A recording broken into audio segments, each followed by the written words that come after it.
سر آپ نے ایک خطبہ میں فرمایا تھا کہ اگر خدا تعالیٰ سے صحیح تعلق قائم کرنا ہو تو اس سے پہلے آپ کو حضرت صلی اللہ علیہ وسلم سے حقیقی پیار ہونا چاہیے. تو یہ پوچھنا تھا یہ حقیقی پیار کس طرح حاصل کر سکتے ہیں؟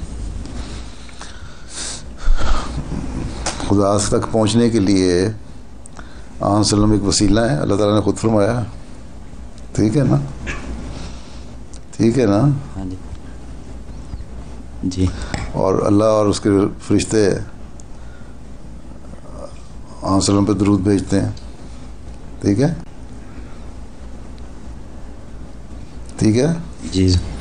تو اس لیے ایک درود، ایک حقیقی سمجھ کے درود بھیجنا، غور کر کے درود بھیجنا، یہ بڑا ضروری ہے. اسی سے پھر محبت بڑھتی ہے. اور پھر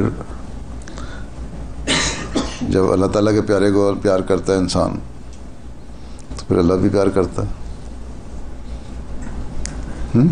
جزاک اللہ. ہاں، اس میں مسئلہ کیا ہے؟ مطلب سوال کیا، ذرا کچھ کھل کے واضح کرو. نہیں، ایک مطلب پیار کا اظہار مطلب مختلف رنگ میں ہوتے ہیں. کیا پیار کا اظہار؟ ایک محبت کا اظہار ہی ہے نا. غیرت ہونی چاہیے. ہاں جی، دین کی غیرت ہونی نہیں، آن وسلم کی غیرت ہونی چاہیے. اور لیکن غیرت میں بھی جہاں ہر اعتراض کرتا ہے اسلام پہ، آن وسلم پہ، اس غیرت میں جواب بھی ہونا چاہیے، لیکن حکمت کے ساتھ جواب بھی ہونا چاہیے. ہیں جی. یہ نہیں کہ بیٹھ کے لغویات سنو اور پھر وہاں بیٹھے رہو.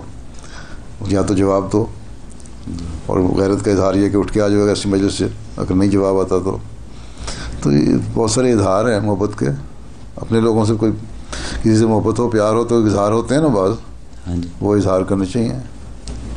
جزاک اللہ.